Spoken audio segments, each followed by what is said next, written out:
I just wanted to record this next video on some stuff to do with foreshadowing suspense. You may notice that it is raining and lightning. My background is actually a little bit different, so I changed it to this one, and it's kind of neat. I like being able to have the ambient noise. I believe that you guys read Most Dangerous Game last year, probably at some point. The story about Rainsford and Zaroff, this guy who gets stuck on an island and is hunted by, this murderous dude who's, I forget exactly where he comes from, some kind of Slavic country. So I've pulled a piece of text from there that I want to use to kind of talk about suspense, tension, and foreshadowing. Um, what I did is I just went online and I found a PDF of it right here. And I know this story pretty well because I taught it last year, so it was just something that came to mind right away. But so to give you guys some context in case you have not read this, all right? So there's this dude Rainsford and this other dude Whitney on a boat, and they're traveling to go hunting, right? At the beginning of the story, the boat basically sort of doesn't crash, but Rainsford is kind of like hanging out on the rail of the boat, lighting up a cigarette, I believe it might have been a cigar, and he falls overboard, right? As he's swimming to the surface, it says Rainsford heard a sound. It came out of the darkness, a high screaming sound, the sound of an animal in an extremity of anguish and terror. He did not recognize the animal that made the sound. He did not try to. With fresh vitality, he swam toward the sound. He heard it again. Then it was cut short by another noise. Crisp, staccato, pistol shot, muttered Rainsford, swimming on. Okay? So when we look at this section here,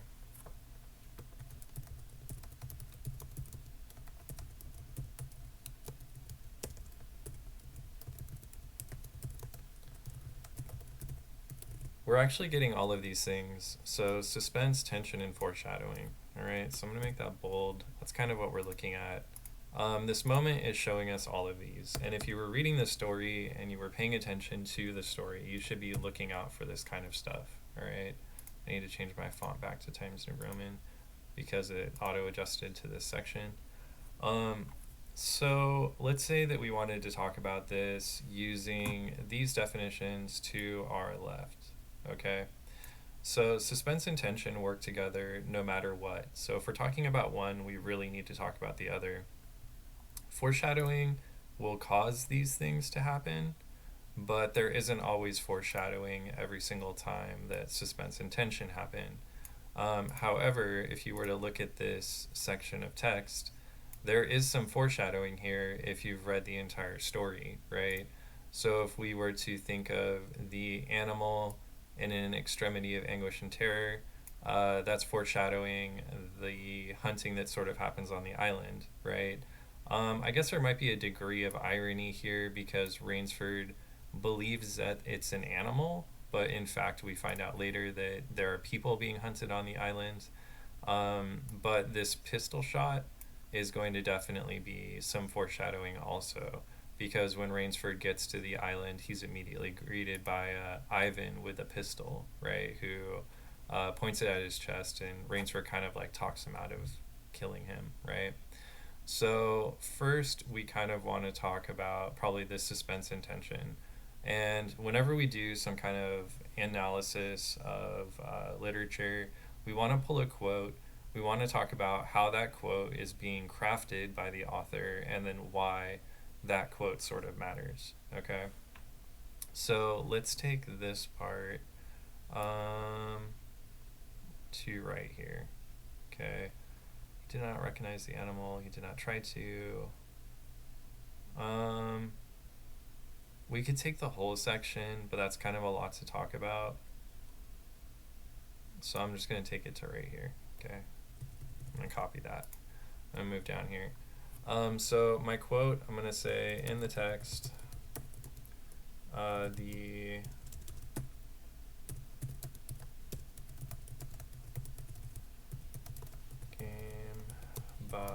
Oh, my memory.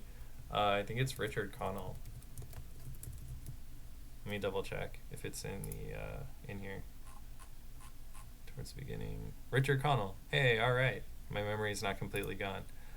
So in the text, The Most Dangerous Game by Richard Connell, um, it states, the author writes, any number of things could work, but we'll just say Connell writes, and then quotation mark, and then we're going to paste our quote right there, end quote. And then the page number we're going to want to know, because it's a PDF, it might be slightly different than if you were to be reading this in like a book or something like that. So I'm going to put an arbitrary page number here. I would encourage you, use the correct page numbers, but let's just say 3. I think that's probably correct. And the period actually goes outside of those parentheses right there to be MLA format. So we have a period to end the sentence that we're quoting, and then we have a period to end our sentence that contains the quote in it. All right. So what we've just done is we've picked a moment that we want to talk about from the text. Okay. Now we could talk about anything with this. We could talk about, the oral imagery of hearing the sound of the quote unquote animal crying in extreme anguish and the effect of that on the audience, right? But we haven't talked about imagery yet and how to actually do imagery. I find that oftentimes imagery gets taught as anything that paints a picture in your mind, which is just absolutely incorrect, right? It does paint sort of a picture in your mind, but that's not always visual. Sometimes it has to do with your sense of smell. Sometimes it has to do with your sense of touch or olfactory and tactile imagery, if you don't know what those terms are. But let's say we're going to talk about suspense and tension because we're doing some sort of like plot analysis of what's going on here. All right. So we might start by talking about suspense and then getting into tension because basically it makes more sense to do that than to talk about the emotion caused by waiting and then talk about why we're waiting. We could say at this moment in the story, and we want to give some context here, right? So we want to let our audience know what's going on. All right. Rainsford has been thrown overboard and is overhearing sounds coming from the nearby island. Okay, so we basically have just given some context for what's going on. Our audience now understands this moment a little bit better.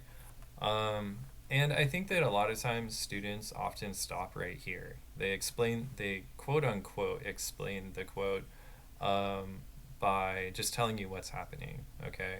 Now, if I've read the story, I don't really need to know that. I need to know why this moment that you selected is significant, right? And I need to also know that you understand what the author's kind of doing in this moment. So we could say, when Rainsford hears the sounds of the animal in extreme anguish and terror, this foreshadows Rainsford's Rainsford's own experience on the island. Okay, we can talk about that even though we're using a quote from early in the story because we are all knowing, right? We've read the whole story, and we can say that this is definitely foreshadowing his experience on the island because he's later chased by Zaroff and in extreme anguish. We could even add that in there if we want.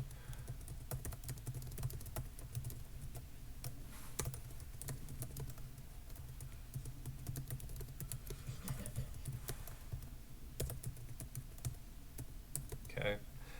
Now, you may notice that a lot of my language mirrors the language in the quote, and we want to be doing this, right? So if the author uses the terms anguish and terror, we want to be making sure that we're using some language from the quote in our analysis, right? Because it's using the specific words that the author's using and talking about them, right?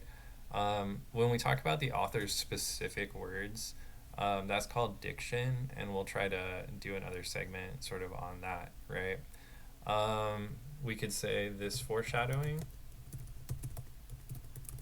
causes the audience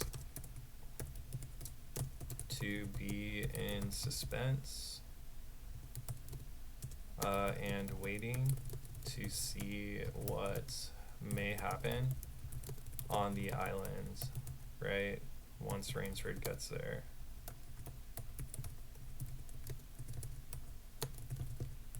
But they expect that it will not be good. Good. Yeah, we expect it won't be good because, well, he heard an animal in extreme anguish and terror, right?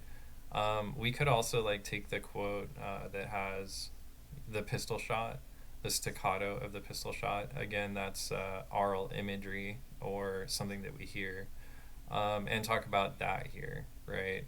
The staccato of the pistol shot actually warns us that there are people on the island. So let's say we were doing a paragraph on foreshadowing, suspense, and tension in The Most Dangerous Game by Richard Connell. Our next part that we talk about might be that pistol shot, right?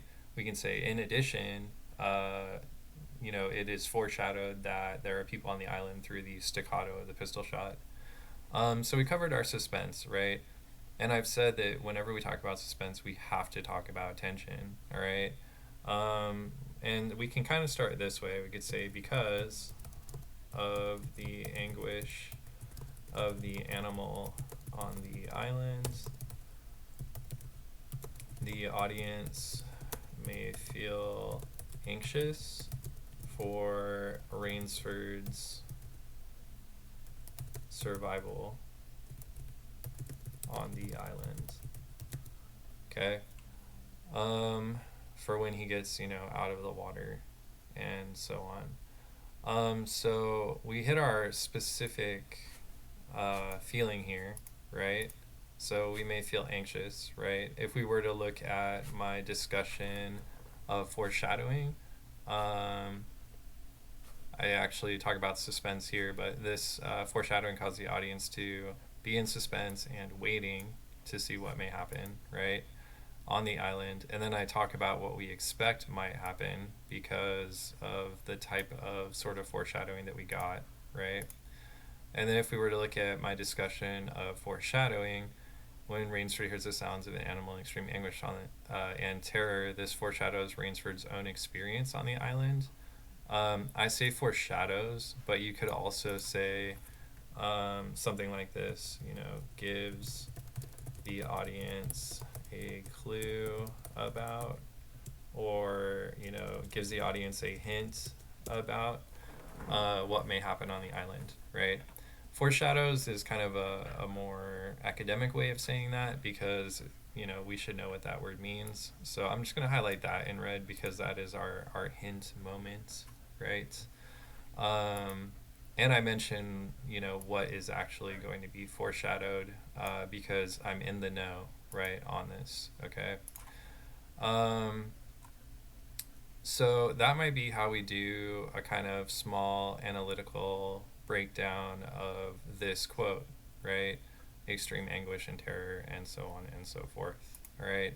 Now, I often talk about like the sauce, right? The sauce. Okay. So the sauce is usually going to be related to whatever our paper is about, right? So if our thesis statement is talking about the nature of mankind, or humanity, or the nature of conflict, or something like that, then we're going to try to relate what we just talked about to that sort of thing, right? Again, we're going to want to go back to the quote and think about, what is this quote really describing? How does that description help me prove my thesis, or like show what I need to show, right? So the sauce for this, let's say we're talking about the nature of mankind, right? We could say something like this: ultimately, through this use of foreshadowing, suspense, and tension, Connell reveals his bias towards mankind, suggesting that he believes that human beings are cruel, killing machines that see others as animals to be hunted. In fact, on first, I don't know if I want to go that route with it. In fact, Zaroff, is it 2 R's? Ugh, I haven't read it in a while. In fact, Zaroff, does not see his prisoners as human, and by the end, Rainsford has devolved into a sort of animal as well. Period. Okay. So now if we wanted to add our sauce to this moment here, we could just back it up. And then we have this kind of nice, beefy, chunky paragraph, right? So if we were to read it from the beginning, in the text, The Most Dangerous Game by Richard Connell, Connell writes, Rainsford heard a sound. It came out of the darkness, a high screaming sound, the sound of an animal in an extremity of anguish and terror, right? And then we put our page number 3, okay? If we didn't mention Richard Connell, we'd actually have to put Connell and then the page number, but we mentioned him beforehand, so we don't have to do that. We say, at this moment in the story, Rainsford has been thrown overboard and is overhearing sounds coming from the nearby island. When Rainsford hears the sounds, the animal in extreme anguish and terror, this foreshadows Rainsford's own experience on the island, because he is later chased by Zaroff and in extreme anguish. This foreshadowing causes the audience to be in suspense and waiting to see what may happen on the island. But, sorry, I have to go down. Once Rainsford gets there, but they expect that it will not be good. Because of the anguish of the animal on the island, the audience may feel anxious for Rainsford's survival on the island. I was just thinking I could probably talk about diction here if I wanted to, because of the specific diction of the author with the use of the word, and then we could throw this in quotes, anguish of the animal on the island, the audience may feel anxious for Rainsford's survival on the island. That's kind of how you talk about diction. Diction is just the author's specific word choice, right? So if you want to hone in on a certain word and look at the ramifications of that word, you might want to talk about diction. Again, I'll do a separate thing on that. For survival on the island. Ultimately, through this use of foreshadowing, suspense, and tension, Connell reveals his bias towards mankind, suggesting that he believes that human beings are cruel, killing machines that see each other as animals to be hunted. In fact, Zaroff does not see his prisoners as human, and by the end, Rainsford has devolved into a sort of animal as well. I could actually talk about the musings of Whitney and Rainsford on the boat before Rainsford gets thrown over, because they talk about hunting. It's either leopards or panthers or something like that. And Whitney actually says, well, the panther may not want to be hunted. And Rainsford is like, who cares about what the panther wants? Like, it's an animal, right? And then this is actually foreshadowing a conversation between Zaroff and Rainsford later, where Rainsford, is trying to beg for his life and get off the island and all of that. And Zaroff says, who cares what you want? This is for my satisfaction, not yours. Which is kind of, funny, maybe a little bit ironic. I guess maybe it's not funny. It's actually horrible, but it's a little ironic. So if I were to see this in a paper, this is really fully analyzed, right? this student would be talking about three different literary devices, how they function together, and then ultimately what those literary devices might suggest, or what this moment might suggest about the text in relation to their thesis statement. So hopefully that helps you see how these things kind of work together, or how you might be able to comment on them. First, essentially, we want to talk about the definition of these devices, right? So we want to explain like why they are what they are, right? And how the author's doing what they're doing, okay? That's sort of my how section. I haven't taught you guys the whole analytic unit or the what, how, why chart, but that's my how section. This would be my what section up here. It's talking about what's happening, what is the quote, what is the author essentially doing. This is how they're doing it, right? And then this is going to be my own voice happening. This is the why does this moment matter in regard to what I'm talking about.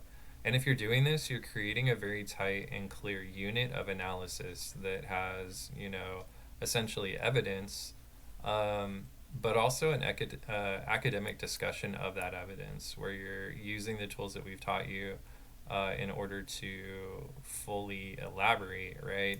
This isn't random nonsense that you're just kind of pulling out of your rear end, right? This is very targeted, it's very specific, and it's rooted in the quote itself, all right?